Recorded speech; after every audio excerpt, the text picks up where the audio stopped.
Sobre México, la prestigiosa revista de The Economist dedica uno de sus artículos al país y bajo el título "El poderoso gobierno de izquierda se tambalea", y detalla que el partido de izquierda más fuerte del mundo democrático está luchando por ofrecer seguridad o crecimiento económico. En sus páginas o en el texto de este artículo, la revista dice que el crecimiento económico, bajo los gobiernos del partido oficialista Morena, es el más lento de los últimos 25 años. Dice que México no tiene dinero bajo este partido político que ha gobernado desde López Obrador. Y sin crecimiento económico hay dudas que pueda mantener el gobierno el pago de fuertes subsidios y de asistencia social hasta el final del mandato de la presidenta Claudia Sheinbaum en 2030. Subsidios y asistencia social que, subraya, apuntalan la popularidad de Morena. Pero se pregunta, ¿por cuánto tiempo? Vamos a hablar del tema. Me acompaña Alejandro Werner, director fundador del Instituto para las Américas de la Universidad George Washington, exdirector del Departamento del Hemisferio Occidental en el Fondo Monetario Internacional. Qué gusto saludarte y sobre todo para entender esto que es muy evidente. Sin mayor crecimiento, los ingresos fiscales están limitados, pero a raíz de los años del presidente López Obrador y ahora de la presidenta Sheinbaum, ¿qué tan agudo es ya el desafío, Alejandro? El gusto es mío, Gabriela, de estar contigo. Creo que la revista The Economist exagera un poco, sobre todo en el título. El diagnóstico es correcto. En los últimos 7 años, la economía mexicana, en términos per cápita, no ha crecido. La economía mexicana era una economía que no crecía, si vemos desde el año 2000 o 1990, es de las economías que menos crece en América Latina, pero este problema se ha agudizado. Tú hablabas de las finanzas públicas. Claramente, México, durante el gobierno del presidente López Obrador, aumentó de manera importante el gasto social, estas transferencias.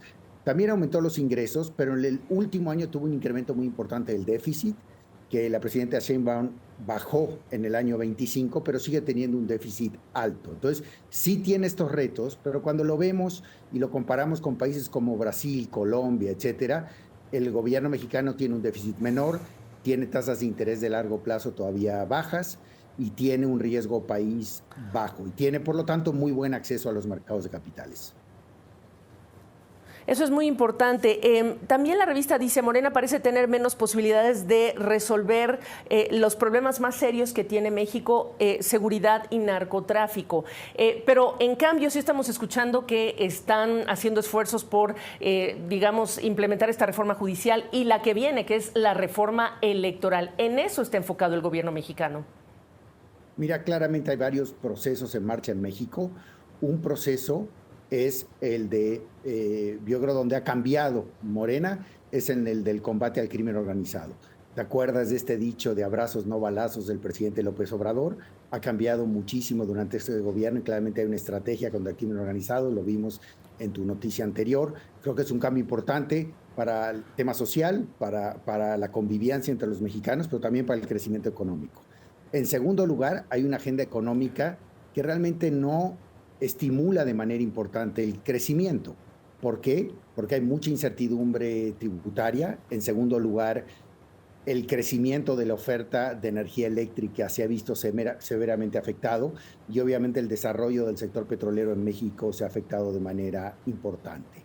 Ahora, el último tema, hay una agenda política de consolidación del poder político, de limitar el poder político de otros poderes del Estado, como es el poder judicial, y ahora básicamente limitar la capacidad de la oposición de ser competitiva en las elecciones, que claramente también afecta al crecimiento económico, porque en un país donde el sector privado tiene menos recursos para defenderse, tal vez contra regulaciones y acciones de autoridad que no están sustentadas en la ley, claramente el riesgo de la inversión va a ser más alta y probablemente la recuperación del crecimiento se va a ver afectada.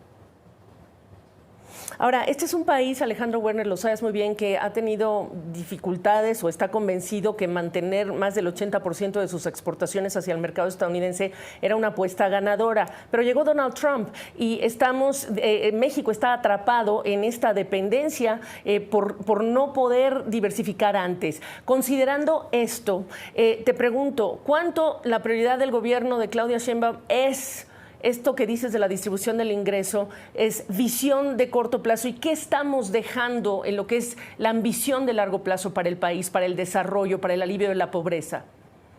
Tienes razón. El primer punto yo creo que sigue siendo la estrategia correcta, el negociar con Estados Unidos y concluir la revisión del tratado y concluir una revisión exitosa, pero claramente es un riesgo en el que incurre México por tener ese acceso al mercado americano que ahora está, digamos, cuestionada.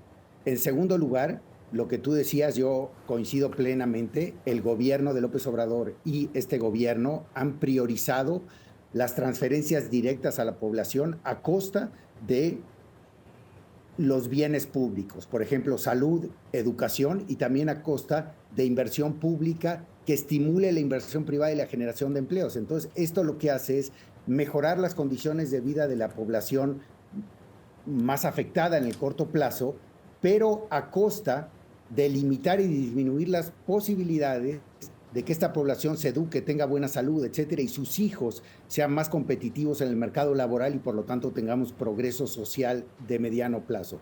Esa disyuntiva claramente se podría arreglar siendo menos ambicioso en la parte de transferencias, tal vez también teniendo una reforma tributaria y de esta manera tener un nivel de finanzas públicas que no solo aguante, sino que sea robusto y le permita hacer más cosas al gobierno federal.